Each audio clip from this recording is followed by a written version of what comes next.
Buenas noches a todos mis queridos hermanos y hermanas que ya se hayan conectado por medio de esta plataforma. Lamentablemente el Señor Jesucristo no ha venido y aún estamos aquí en este planeta. Digo lamentablemente, no sé si todos que me están escuchando dirían, sí, ya quisiéramos que viniera el Señor. Hay algunos que yo entiendo que quisieran que se retrasara, pero en lo personal, pues sí, lamento que el Señor nos haga esperar todavía un poco más.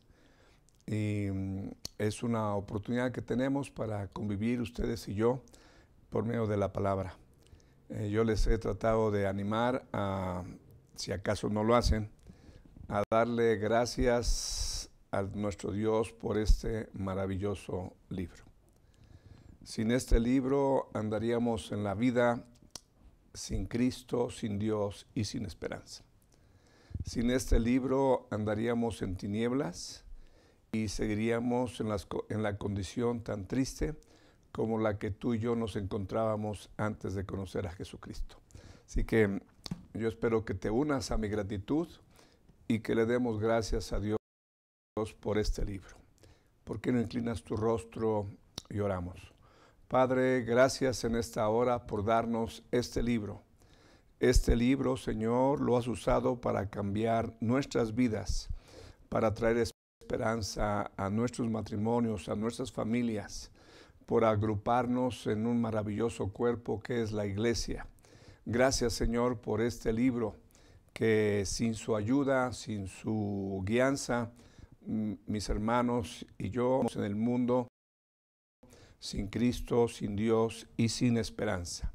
Pero ahora tenemos este libro y queremos darte las gracias y rogarte que la manifestación de tu Espíritu Santo en la vida de mis hermanos y en la mía sea real y manifiesta para que me des la capacidad de poder explicar lo que el tema del día de hoy y que mis hermanos también puedan allá en la comunidad de su casa el entenderlo. Muchas gracias, Señor. Dejamos toda esta petición en el nombre del Señor Jesucristo y con acción de gracias. Amén. Sin la Biblia, hermanos, ese es mi acercamiento. Sin la Biblia, el universo, el planeta Tierra, la historia de la humanidad y la vida del hombre sería un misterio incomprensible.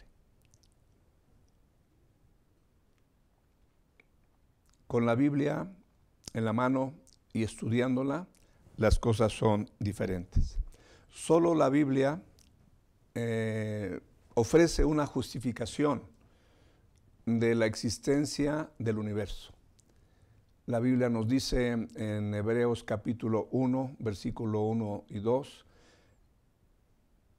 Dios, habiendo hablado muchas veces y de muchas maneras en otro tiempo a los padres por los profetas, en estos postreros días nos ha hablado por el Hijo, a quien constituyó heredero de todo, y ahí está, y por quien asimismo hizo el universo.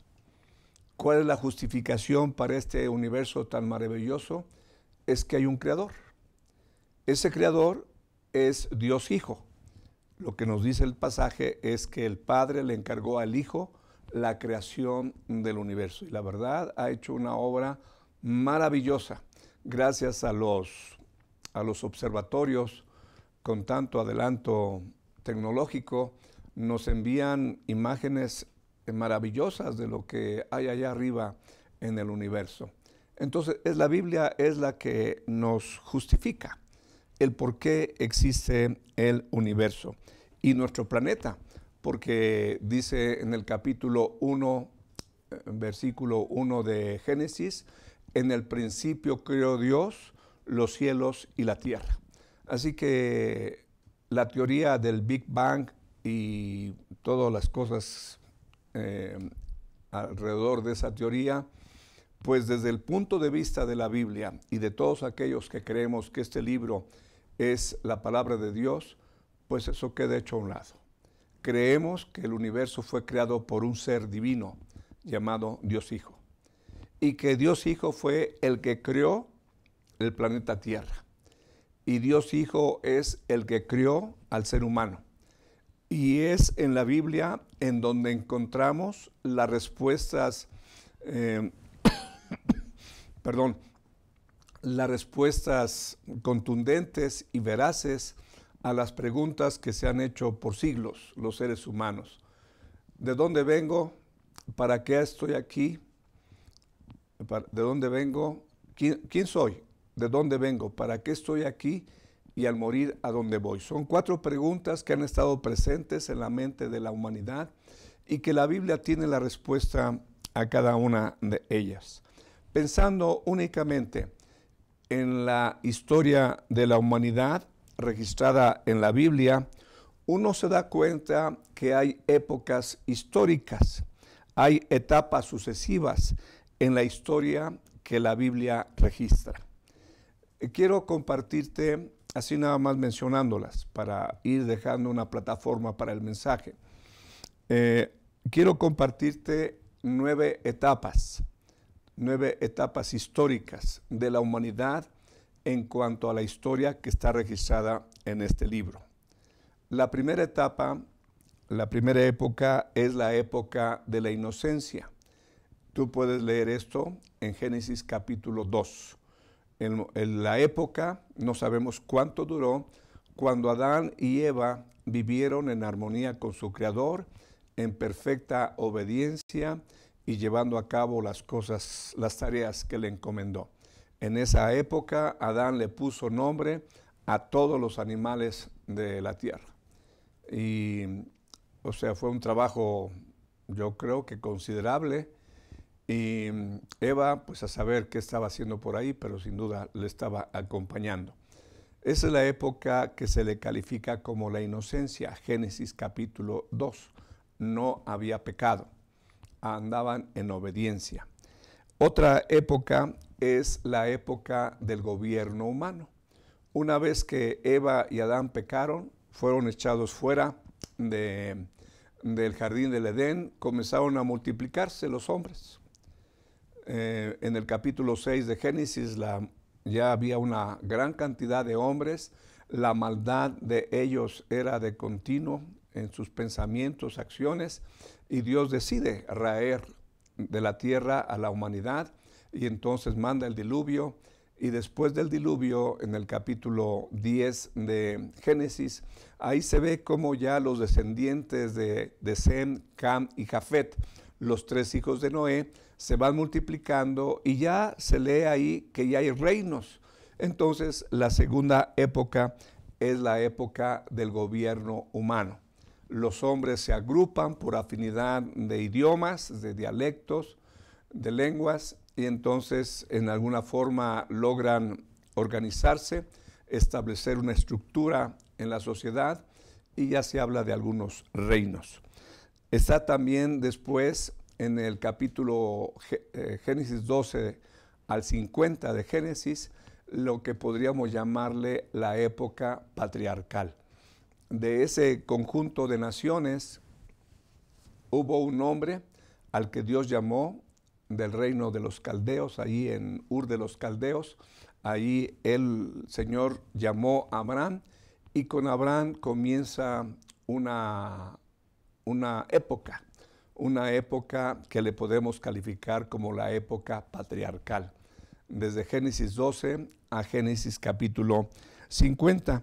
Posteriormente, tal vez tú has leído la historia, cómo Dios le dice a Abraham que su descendencia morará en tierra ajena, que estará allá unos 400 años, y al concluir esos 400 años volverán a la tierra de Canaán. Y eso se encuentra pues en Génesis capítulo 12 al 50. Está después la época de los jueces. Una vez que Moisés es usado por Dios para ir a liberar al pueblo judío de la esclavitud en Egipto. Tú conoces la historia, salen, y por la desobediencia de ellos, Dios les hace vagar 40 años en el desierto. Al terminar esos 40 años, van y conquistan la tierra prometida, y ahí se comienza una nueva etapa. Una nueva etapa. Ya murió Moisés, ya murió Josué, el legislador y el conquistador, y entonces comienza la etapa de los jueces, que duró unos 400 años, algo así. Después de la época de los jueces, cuando estaba como sacerdote Samuel, el pueblo le pide que constituyan una monarquía, que se establezca un reinado, que haya un rey. Y entonces, pues, Samuel se siente mal por esta situación, entiende que están rechazando al Señor, que era quien los gobernaba, pero el Señor le dice, escúchalos y dales, y eligen a Saúl, y entonces se establece la época de la monarquía en el pueblo judío, que se le conoce como Israel. Israel es el que, así se conoce. Y después de la monarquía, pues tú conoces posiblemente la historia, que que el reino de Israel se dividió, y el reino de Israel, que estaba al norte con 10 tribus, fue llevado cautivo por Asiria, y el reino de Judá, que estaba en el sur con 2 tribus, después fue llevado cautivo por Babilonia. Y entonces el pueblo de Israel es esparcido entre las naciones, pasan mucho tiempo, y ahorita vamos a ver en la imagen que tengo aquí, y entonces surge la época de la iglesia. La época de la iglesia comienza con el descenso del Espíritu Santo en el capítulo 2 del libro de los Hechos, y durará hasta Apocalipsis capítulo 3. Ya hasta allí se habla de la iglesia, y hasta ahí termina la época de la iglesia. Después de la época de la iglesia continúa la época de la tribulación, la semana 70 de Daniel, que durará 7 años, dividido en 3 años y medio y 3 años y medio. Ya hemos hablado acerca de eso. Y una vez que concluya ese periodo breve de la tribulación, viene el reino mesiánico, que tendrá una duración, según Apocalipsis capítulo 20, de 1000 años, y después de esos 1000 años habrá una rebelión en contra del Señor Jesucristo por parte de las naciones.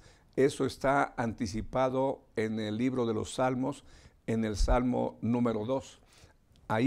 Desde ahí está ya anticipado la rebelión que habrá en aquella época futura, en el milenio, en el reino milenial de nuestro Señor Jesucristo.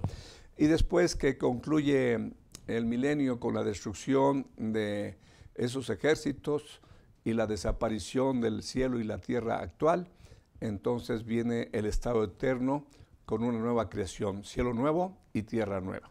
Entonces, esas son las 9 épocas.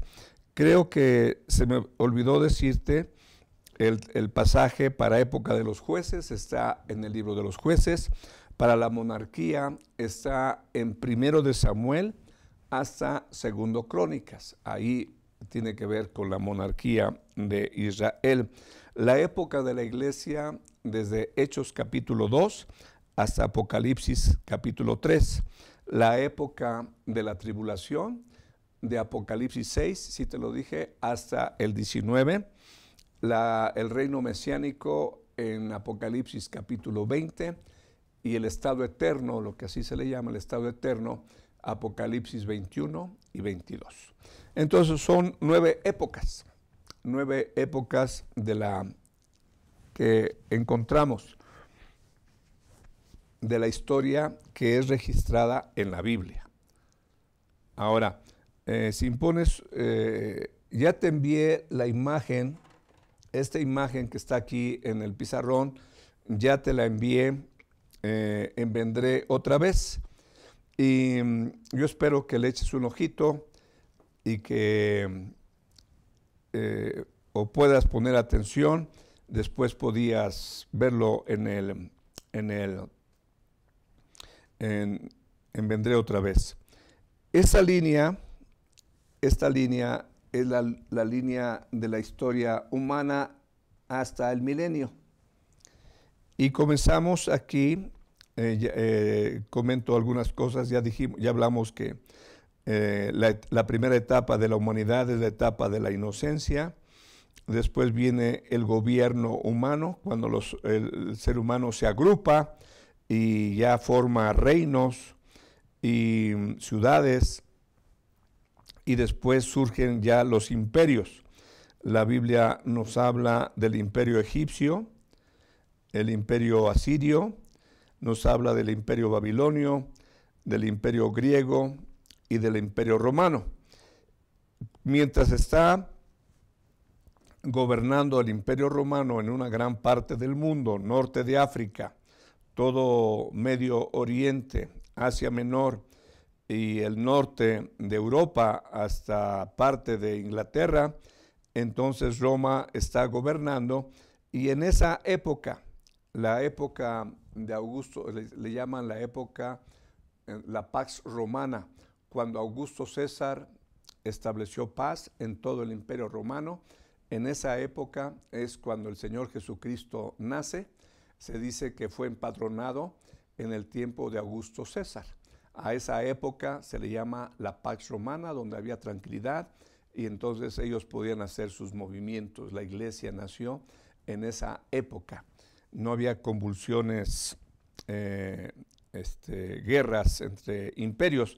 Entonces, Roma, este es el imperio al que me estoy haciendo referencia. En esa época de ese imperio nace el Señor Jesucristo y muere. Aquí está la cruz simbolizando. Y unos 50 días después de la Pascua, el Espíritu Santo desciende, y entonces se inicia algo que era desconocido en el Antiguo Testamento, que es la iglesia. La iglesia entonces arranca desde el año 30 y tantos años después de Cristo, arranca la época de la iglesia y concluirá inmediatamente antes de la dictadura mundial de la bestia, según ya lo hemos visto. Entonces, en este gran espacio que ahorita va ya unos 2000 años, es cuando la iglesia se desarrolla.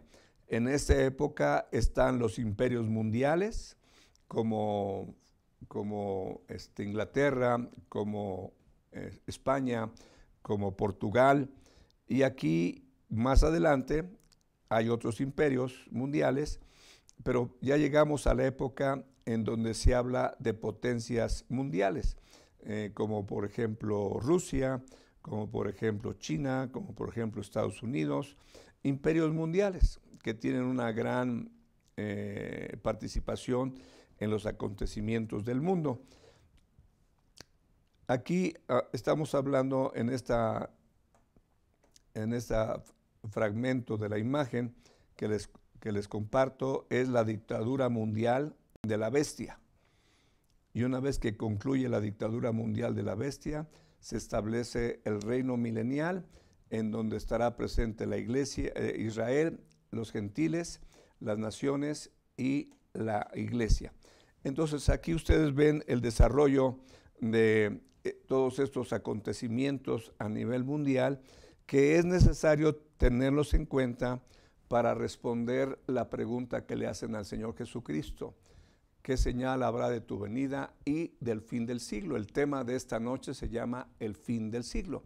Si estoy haciendo alusión a todo esto, es porque es necesario tomarlo en cuenta para entender qué es lo que el Señor Jesucristo estaba entendiendo por el fin del siglo, qué es lo que los apóstoles estaban entendiendo por el fin del siglo, y qué es lo que tú y yo tenemos que entender en cuanto al fin del siglo.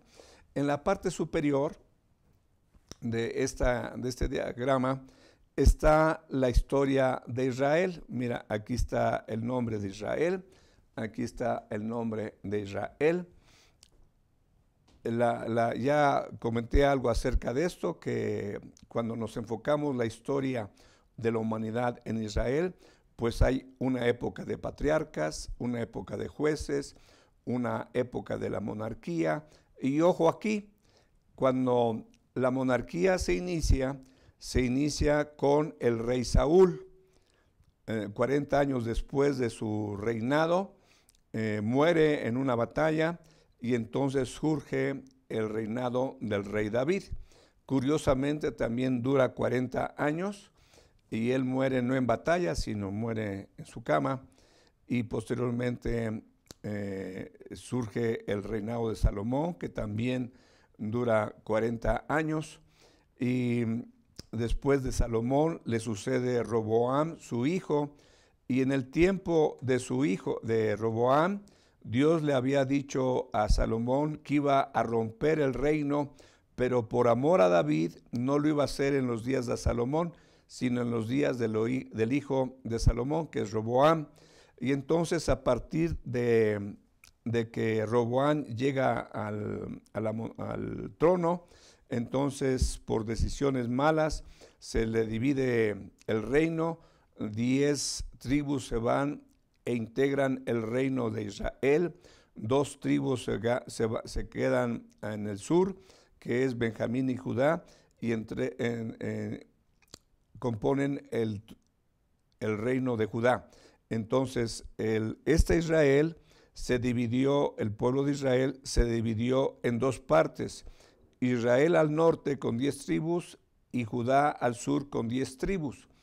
En el año 722 viene Asiria y la capital de Israel era Samaria, y Samaria sucumbe ante el asedio de Asiria.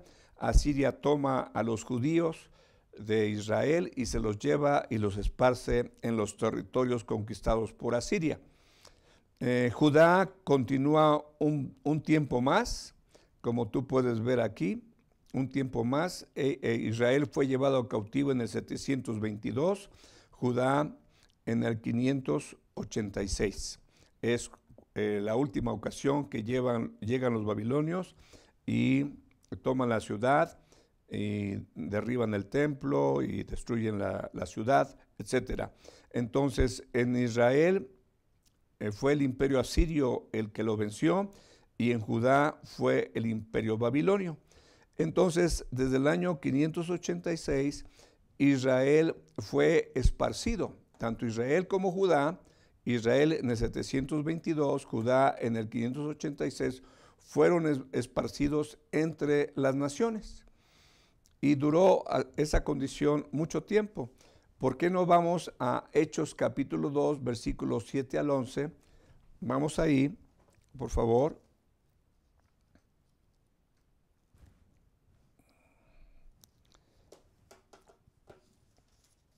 Hechos 2, capítulos 7 al 11. Dice así: y estaban todos atónitos, maravillados, diciendo: mirad, ¿no son galileos todos estos que hablan? ¿Cómo pues les oímos nosotros hablar, cada uno en nuestra lengua en la que hemos nacido? Y fíjate ahí cómo lo que continúa está justificando lo que te estoy diciendo, que el pueblo de Israel y el pueblo de Judá fue esparcido entre las naciones, tal y como Dios se lo anticipó desde el libro de Deuteronomio.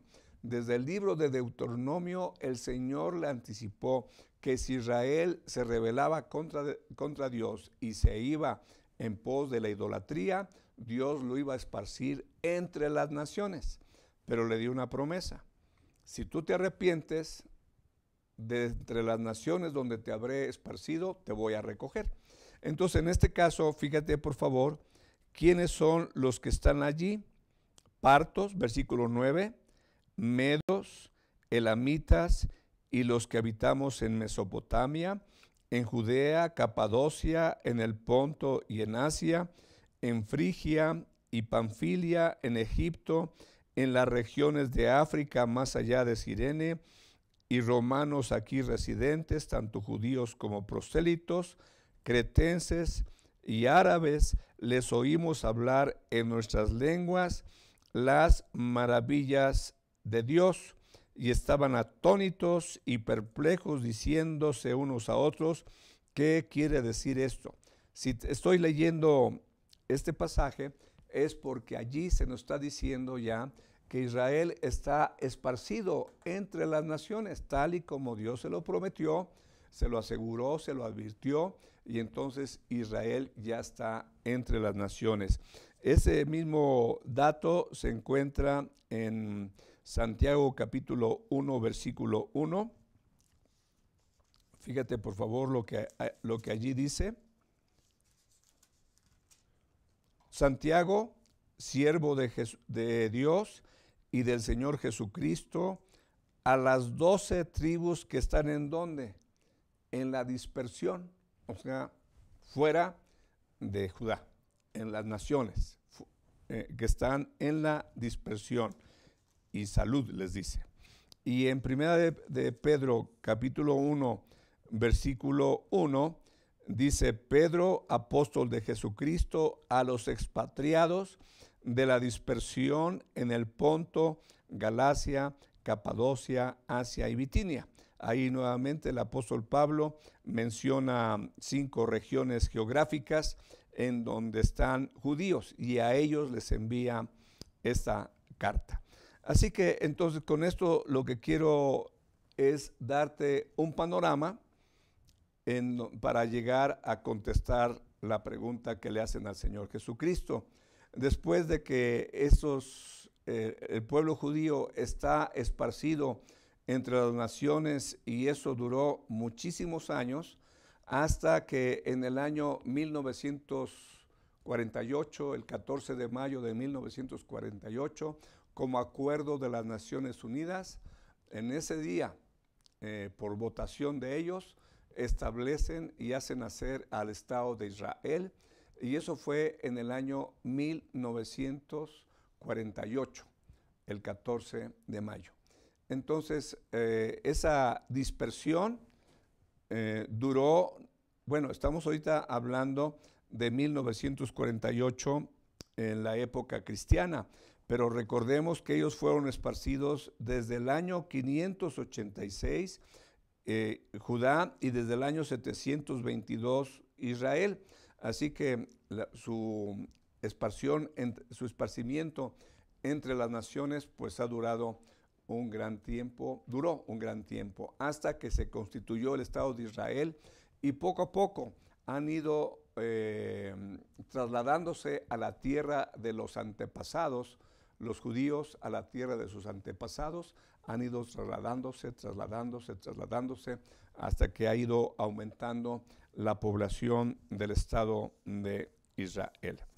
Ahora, vamos propiamente a Mateo capítulo 24, si eres tan amable. Mateo capítulo 24.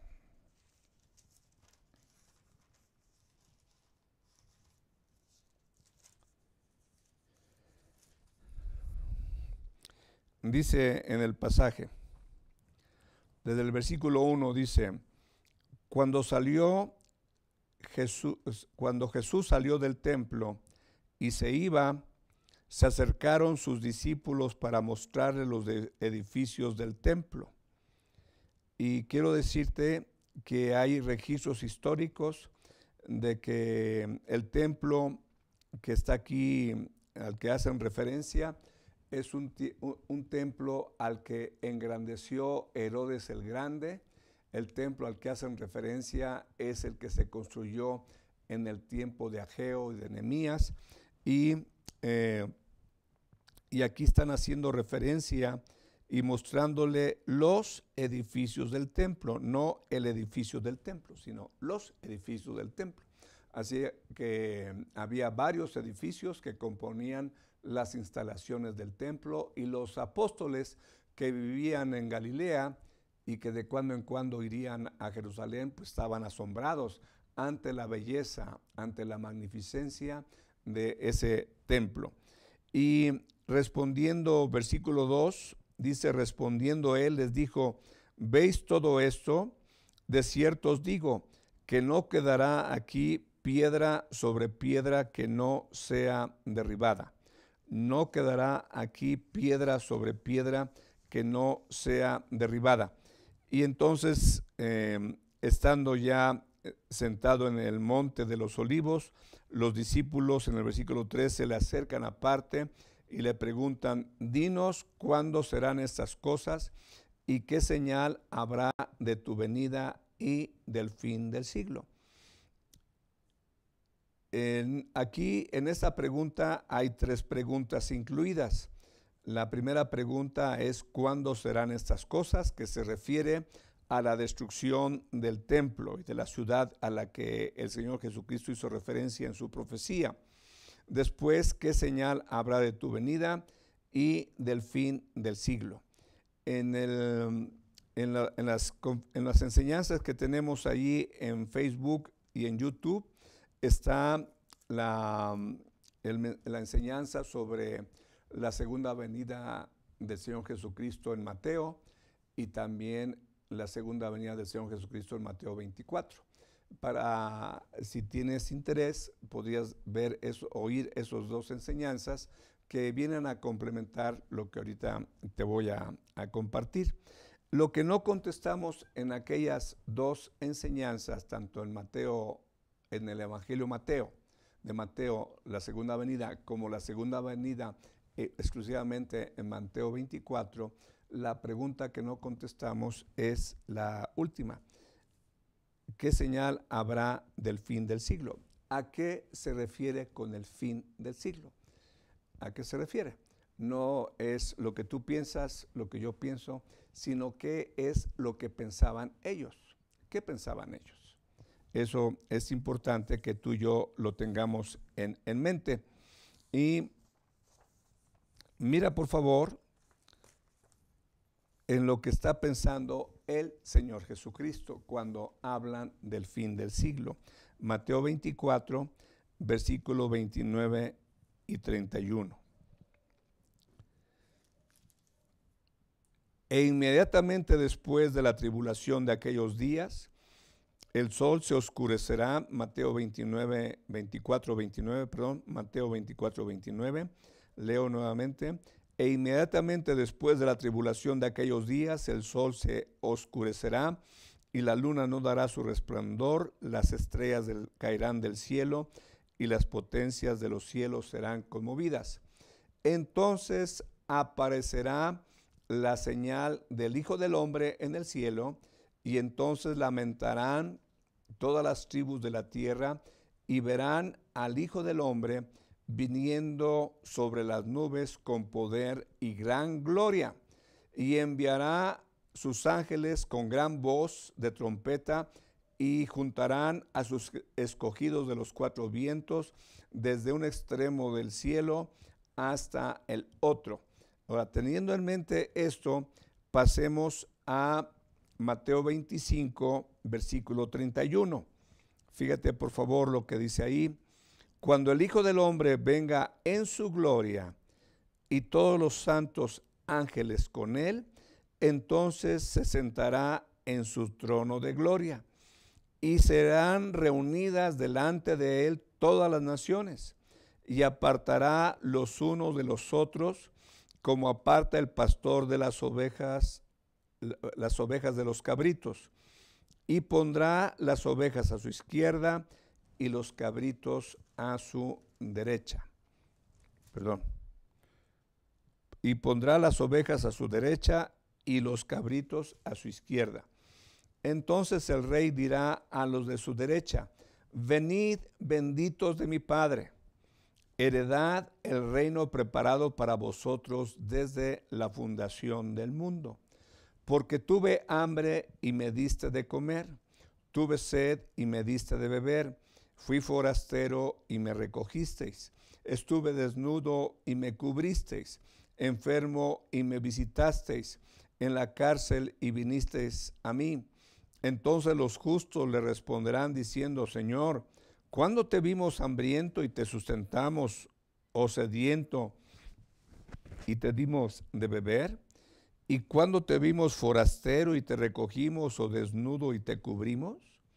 ¿O cuando te vimos enfermo o en la cárcel y vinimos a ti? Respondiendo el rey les dirá: de cierto os digo que en cuanto lo hicisteis a uno de estos mis hermanos más pequeños, a mí lo hicisteis. Entonces dirá también a los de la izquierda: apartaos de mí, malditos, al fuego eterno preparado para el diablo y sus ángeles. Porque tuve hambre y no me disteis de comer, tuve sed y no me disteis de beber, fui forastero y no me recogisteis, estuve desnudo y no me cubristeis, enfermo y en la cárcel y no me visitasteis. Entonces también ellos le responderán diciendo: Señor, ¿cuándo te vimos hambriento, sediento, forastero, desnudo, enfermo o en la cárcel y no te servimos? Entonces le responderá diciendo: de cierto os digo que en cuanto no lo hicisteis a uno de estos más pequeños, tampoco a mí lo hicisteis. E irán estos al castigo eterno y los justos a la vida eterna.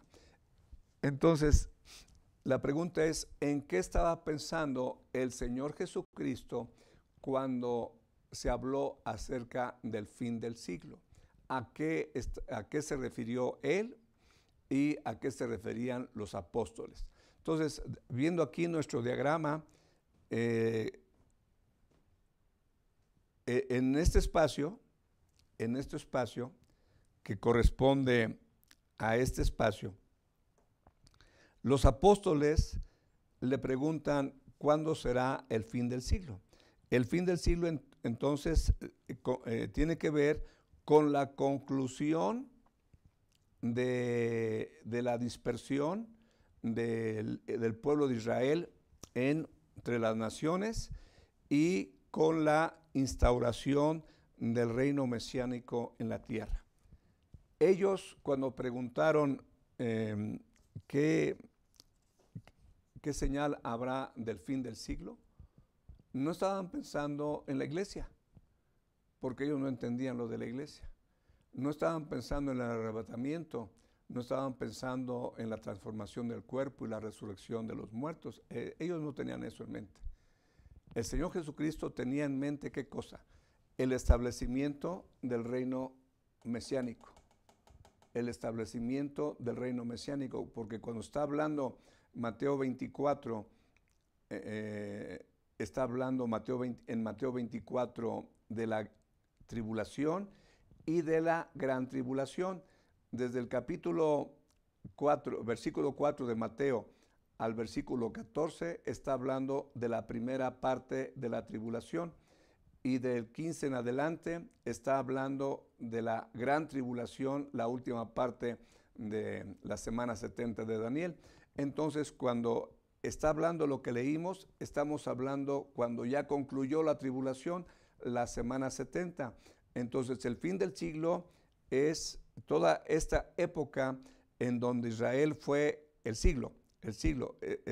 toda esta época en donde Israel fue esparcido entre las naciones, no tenía asiento, gobierno sobre su tierra, porque Dios le prometió a Abraham: haré de ti una gran nación, tendrás una gran descendencia, te daré esta tierra. Y Israel en todo este tiempo estuvo esparcido entre las naciones, y un pequeño remanente se quedó ahí en Palestina hasta que en 1948 ocurrió lo que ya te comenté, el nacimiento del nuevo Estado de Israel. Entonces, el fin del siglo se refiere a la conclusión, a la finalización de esta época cuando Israel está esparcido entre las naciones y aún no tiene el gobierno sobre la tierra que Dios le dio a Abraham. Ya aquí en el milenio, entonces el Señor Jesucristo establecerá su reino y será el cumplimiento de toda esa esperanza que los judíos tenían en la restauración del reino. Mira por favor lo que dice en Hechos capítulo 1. Hechos capítulo 1, por favor.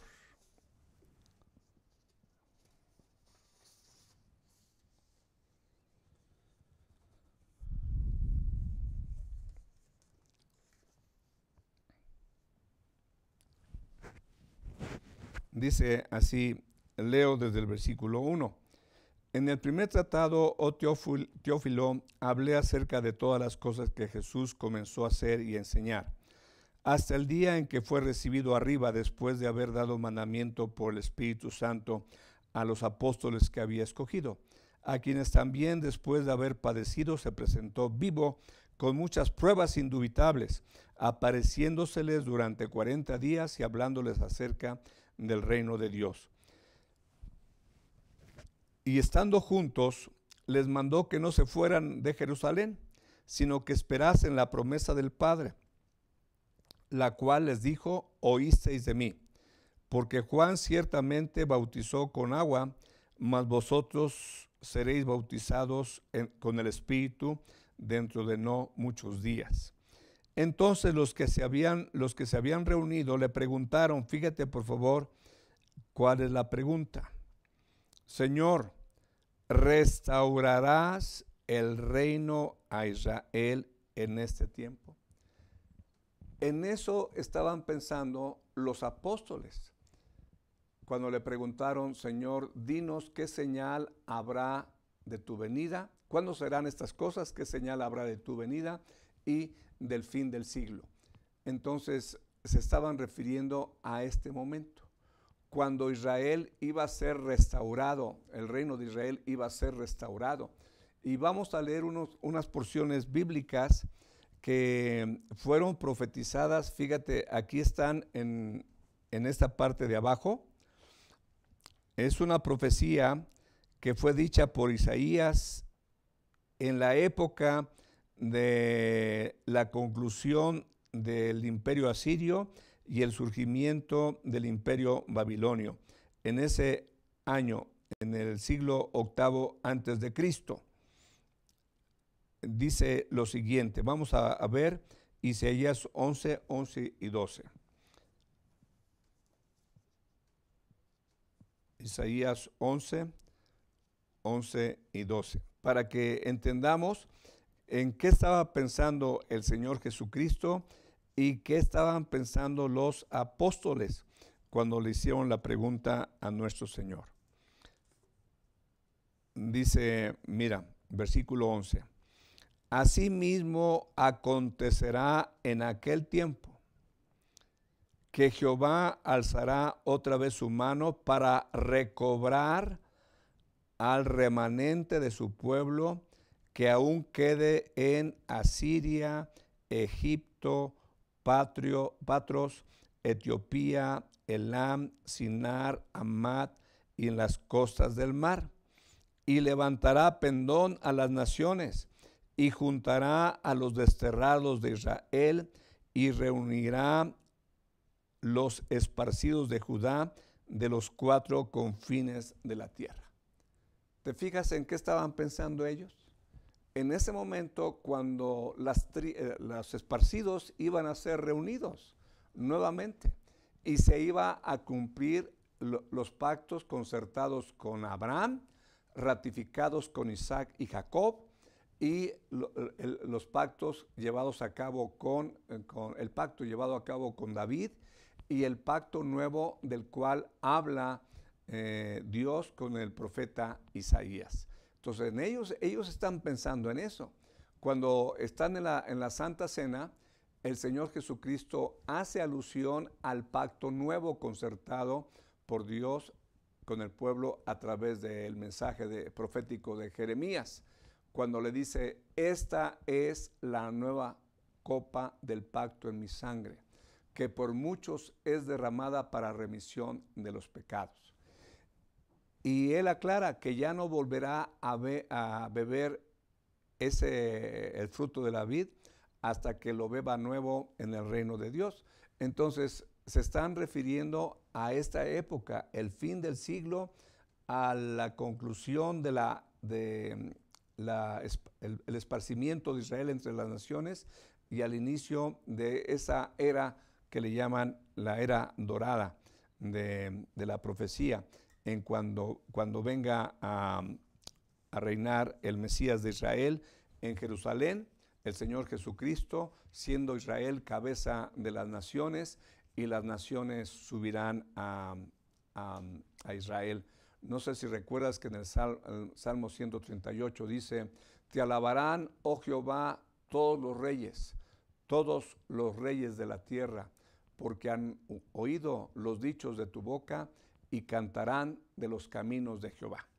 Esa profecía, esas palabras, no es poesía, es profecía, que llegará algún día en que todas las naciones subirán y estarán adorando al Mesías. Ese era el gran sueño de ellos. No estaban pensando en la iglesia, en la casa del Padre.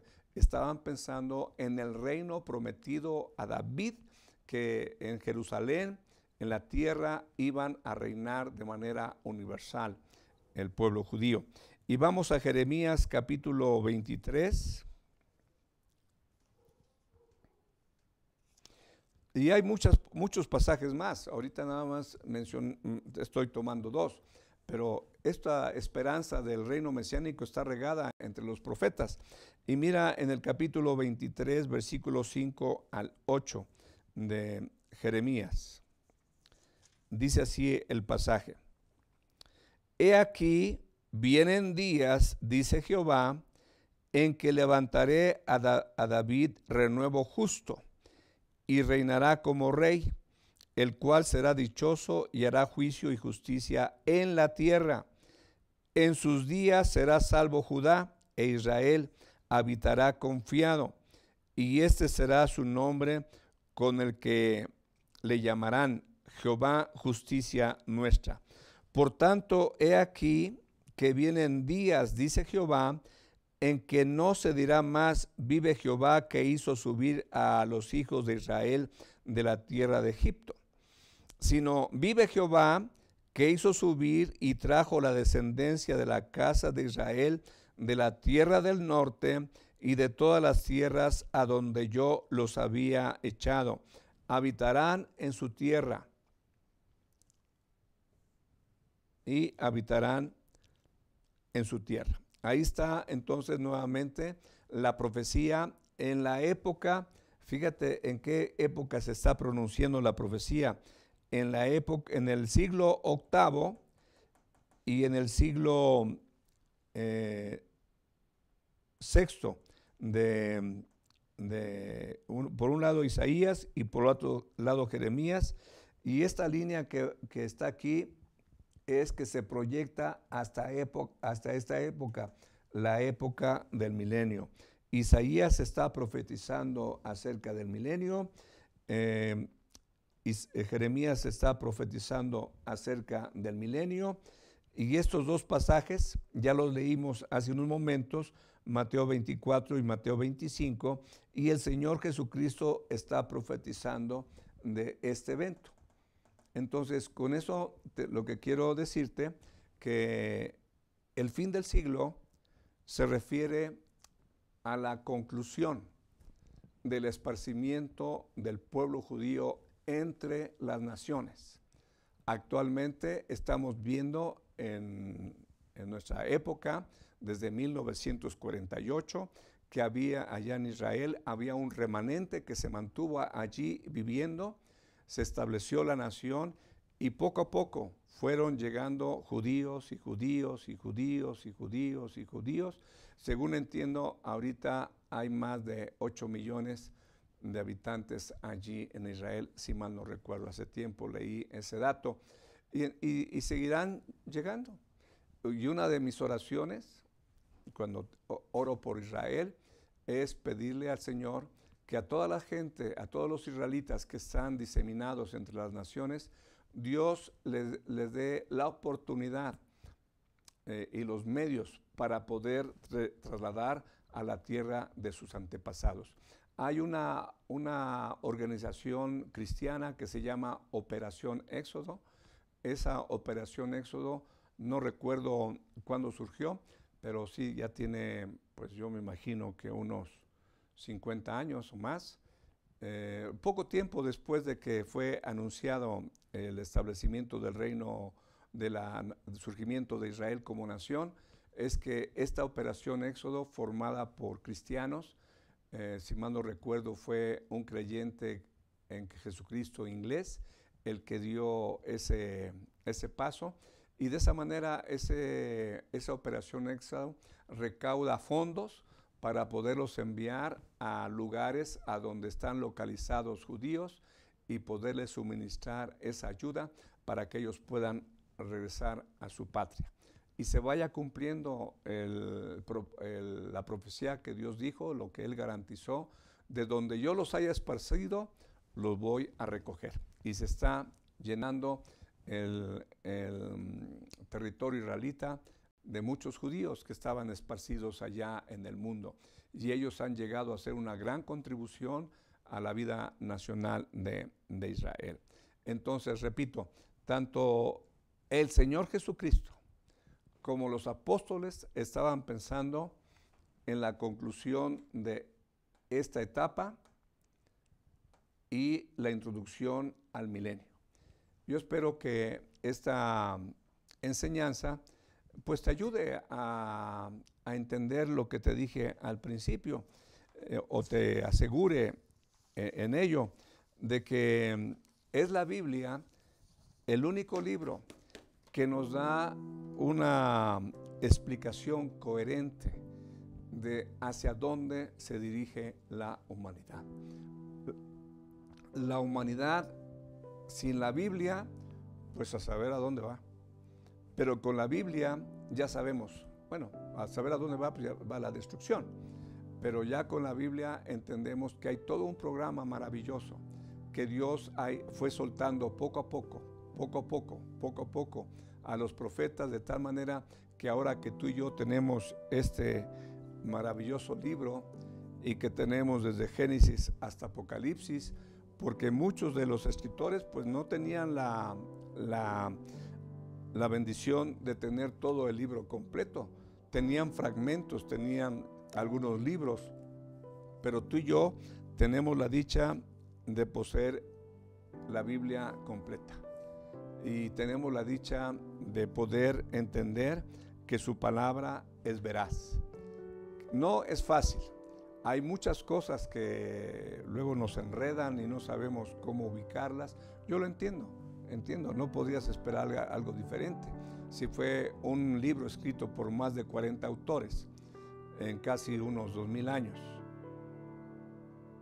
en diferentes continentes, con escritores de diferentes estratos sociales, pues no pensarías que las cosas fueran fáciles. Así que lo que tenemos que hacer es orar al Señor, pedir su bendición y buscar también información dentro del pueblo cristiano. Hay gente muy dotada que puede ayudarnos a entender las cosas. No es que lo que leamos es la Biblia, pero pueden dar orientación. Y pues esto yo te lo comparto con todo mi corazón, deseando que con todo esto que se incorpore en tu fe una mayor certeza de que has hecho bien en confiar en la Biblia como tu guía en la existencia. Has hecho bien de amoldar tu vida a las enseñanzas de la palabra. Has hecho bien, porque este libro nos fue dado por nuestro Señor para guiar nuestras vidas. Lámpara es a mis pies tu palabra y lumbrera mi camino. ¿Con qué limpiará el joven su camino? Con guardar tu palabra. En mi corazón he guardado tus dichos para no pecar contra ti. La manera muy rápida en la que una vida es transformada y es cambiada es cuando obedece lo que está aquí escrito. Si tú lees lo que está aquí escrito y no lo obedeces en cualquier esfera de tu vida, pues el perjudicado eres tú. Porque en esa área de la vida donde tú no obedeces, lo que está presente en tu vida es un área de esclavitud. Donde tú no obedeces a Dios, eres un esclavo de tus propias opiniones, de tus propios sentimientos, de tus propios deseos, de tus propias pasiones, de tus propias estructuras. Es que la Biblia es la palabra de Dios, y si tú estás confiando en ella y estás obedeciendo, yo quiero decirte que lo estás haciendo muy bien. Que Dios te mantenga con ese ánimo, con esa pasión por la obediencia a la palabra de Dios. Si acaso no lo estás haciendo, pues yo te animo que como producto de estos estudios, tu corazón se doblegue ante la información, ante la verdad que emana de la palabra y que sometas tu vida a ella. Harás bien. Yo te puedo garantizar que no te vas a arrepentir de haber obedecido a tu Dios. Te lo puedo garantizar, que no te vas a arrepentir de haber obedecido a tu Dios. Pero también te garantizo que te vas a arrepentir de no haber obedecido a tu Dios, la palabra de Dios. Te vas a arrepentir. Y mi anhelo es que todos estos estudios te lleven a un convencimiento de que la Biblia es la palabra de Dios. Quiero terminar con una oración y agradezco el que te hayas conectado. Padre, gracias por este libro maravilloso que es una mina de conocimiento, es una mina de verdad, es una mina de pensamientos divinos tocante a tantos aspectos de la existencia. Te damos gracias, Señor, porque en ella encontramos una explicación coherente hacia dónde se dirige la humanidad. La humanidad no marcha a su libre albedrío, sino eres tú el que va conduciendo la historia. Aún esta pandemia que ha causado tanto mal en más de 200 naciones en el mundo, aún esta pandemia está dentro de tu soberanía. Y nosotros bendecimos tu soberanía, bendecimos tu nombre y agradecemos que tenemos esta información tan valiosa para guiar nuestras vidas. Gracias por todos los hombres que los usaste para escribir cada libro o cada epístola de este libro. Gracias por todas las personas que han hecho posible a través de los siglos que tengamos este libro y que podamos comprarlo y disfrutar de él en nuestras casas. Yo te ruego, Señor, que en mis hermanos y en mí nos lleves al fruto más grande que podemos tener al leer la Biblia, que es el creer en ti y el obedecer tu palabra. Así que, Señor, yo te pido que tu bendición sea con mis hermanos y conmigo, para que tanto ellos como yo nos mantengamos firmes y fieles hasta el último día de nuestras vidas o hasta el momento en que el Señor Jesucristo regrese de los cielos. En el nombre de Jesús hacemos esta oración. Amén.